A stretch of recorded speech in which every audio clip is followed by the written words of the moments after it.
Sa isang bahay, merong pamilya na pastora at may isa silang anak. Nandito na po ako. Oo, tamang-tama. Naghain na ako. Sumabay na lang sa amin ng papa mo. Kailangan, madami mo tayo pag-uwan. Salamat sa pagkakas na sasabi ng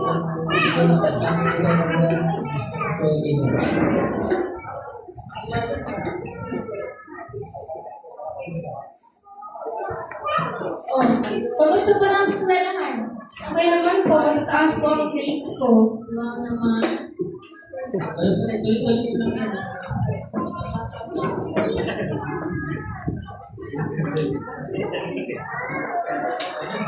Sige na, magpayo ka na sa pagkakas. Sige po.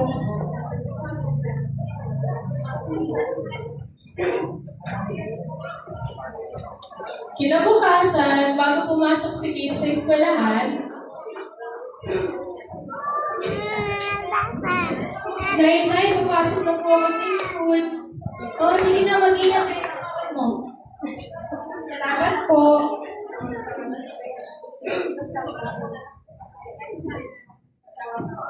habang naglalakad-lakad si Kate papunta ng school, meron siyang makikita 4 na tambay sa kanto.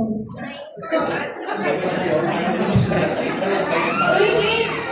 Kamusta ka na? Ano yan? Peace ba siya? Okay. Nga pala, gusto ko ba sumama sa amin mamaya? Papaalam mo na ako. Hindi na, dyan lang naman ang siskelita. Kasi magaling yung mga magulang ko eh. Yan. Sige.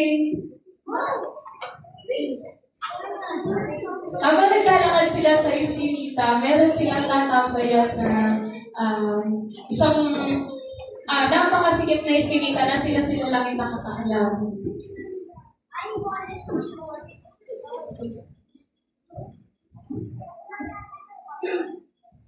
Ngayon, simula tayo.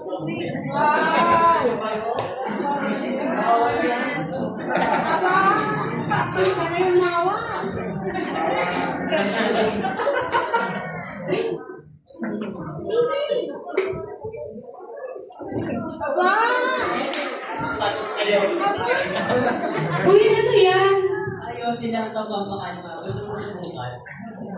Ito, meron ba ako isa? Di ba masama yan? Ito masama. Pampakan ko lang naman po.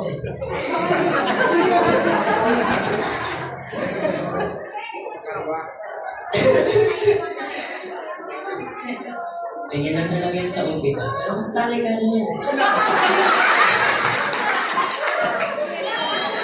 Huwag niyo ako isusupa nga. Baka pagalitan ako ng mga magulang ko. Ganun mo nalaman eh. Ano ba ano sa'yo? Sige, papasok na ako. Ganun pasok. Kaya mo lang tayo. Baka malaman ng mga magulang ko, Christian pa naman sila. Yan. Sige, isang beses lang ha. Huwag niyo ako isusuko.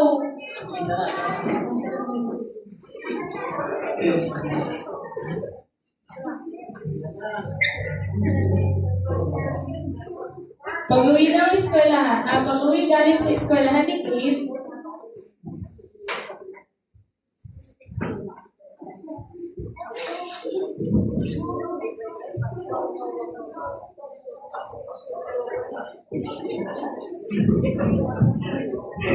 Tay, nakauwi na po ako.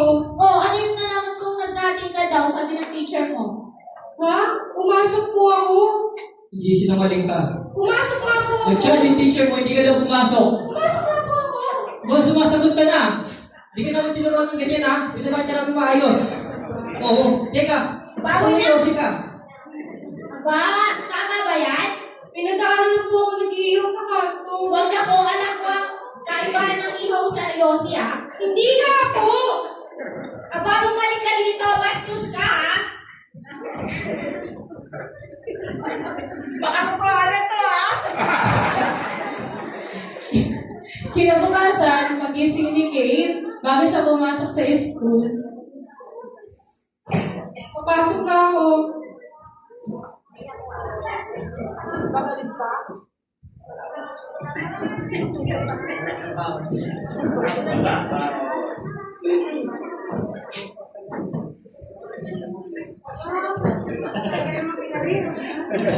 Nagkita ko ba? Hindi. Hindi naman yan. Ano, cutting ulit tayo?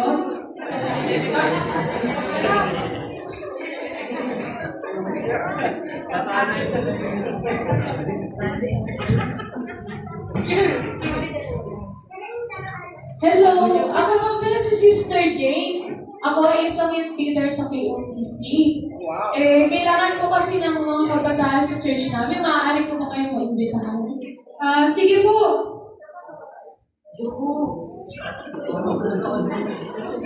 Samahan tayo. Malay nyo may pagkain. Yes, ako tayo.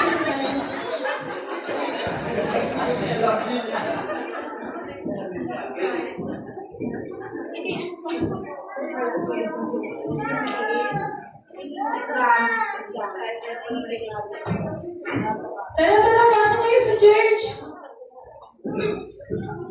O sige, maupo muna kayo dyan.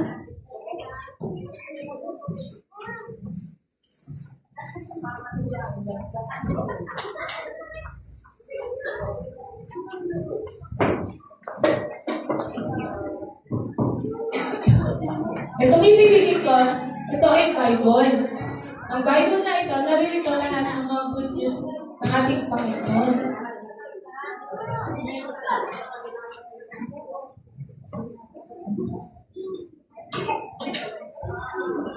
Pumasok pa kayo sa school? Opo. O sige. Ngayon, may isi-share ako sa inyong word of God. Ito ay makikita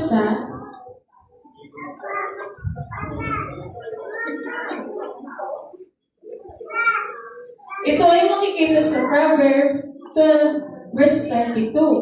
Sabi dito, kasuklam-suklam sa Panginoon ang mga sinungaling na labi. Ngunit, ang mga nagsasabi ng totoo ay kanyang kaluluran. Napansin ko kasi na hindi kayo pumasok sa eskwelahan. Dahil bago ko pa kayo makita, may hawak kayong mga sigarilyo. Alam ba yan ng nanay at tatay nyo? Di po. Kayo, alam nyo rin ba? Alam din ba ng mga magulang ninyo? No, napakalinaw sa ang sabi sa Bible, inasusuklaman ng Panginoon ng may mga sinungaling na labi. Alam niyo ba na huwag nagsisinungaling kayo, tanda-tanda ng Panginoon yan? Kung hindi, ang sabi rin dito, sabi sa Efesos 6 verse 1 to 3, mga anak, sundin ninyo ang inyong mga magulang sa Panginoon, sapagkat ito'y matuwid. Igalang mo ang iyong ama at ina. Ito ang utos ng Diyos na may pangako, upang ikaw ay mapabuti at umaba buhay mo sa ibabaw ng lupa. Kung kayo, nagsisinungaling kayo sa mga magulang nyo, ibig sabihin, hindi nyo sinusunod ang mga payo nila. Kung gusto nyo umaba ang buhay ninyo, welcome na welcome ang KOTC para sa pagbabago ninyo. Ngayon, kailangan ko kasi ng mga kabataan na gustong, may binubuo kasi kami dito na youth ministry na gustong tumugtog. Meron ba marunong sa inyo ng music? Alam nyo? Electric guitar po. Singer. Ikaw. Ikaw. At ikaw? Perfect na perfect. O sige. Habang may oras pa tayo, ang gusto ko, pag-uwi nyo ng bahay, hihingi kayo ng pasensya sa magulang ninyo. Dahil hindi nila pala alam na kayo'y nagkating na sa eskwelahan at nagyoyosip pa kayo. Gusto ko, pag-uwi nyo ng bahay, hihingi kayo ng patawad. Lalong-lalo na, Noche Buena mamaya. Naiintindihan niyo ba ako? O sige, pwede nyo puntahan yung mga instrument.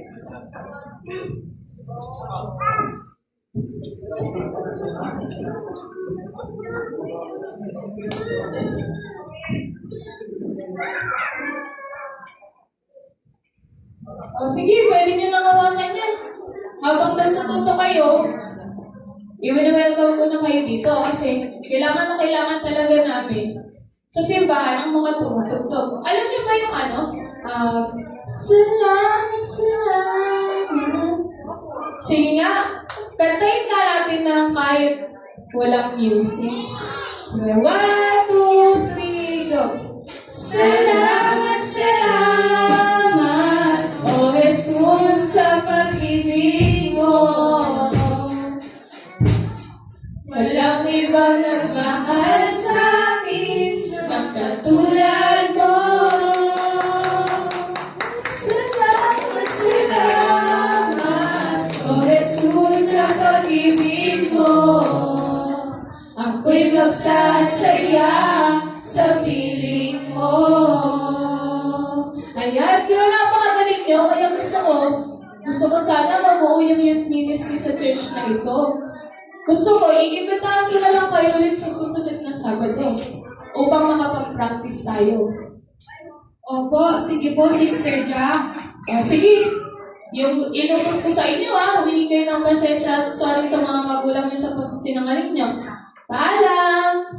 Ano po? Hindi po po tapos!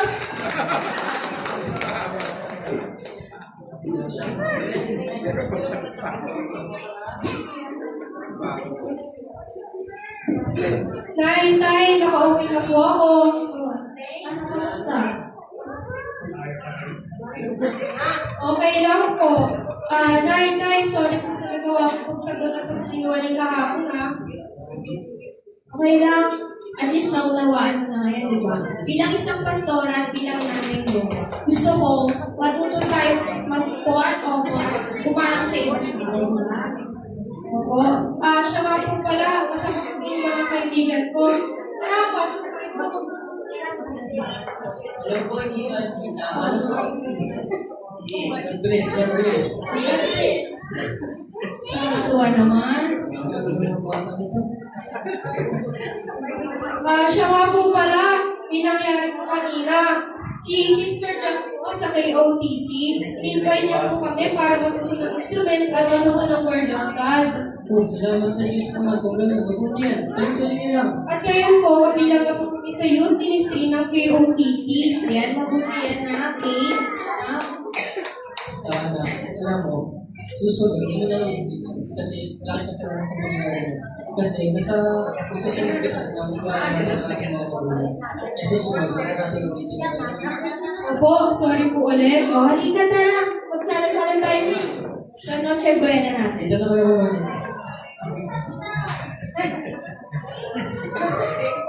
Okay po, yun lamang po yung aming presentation.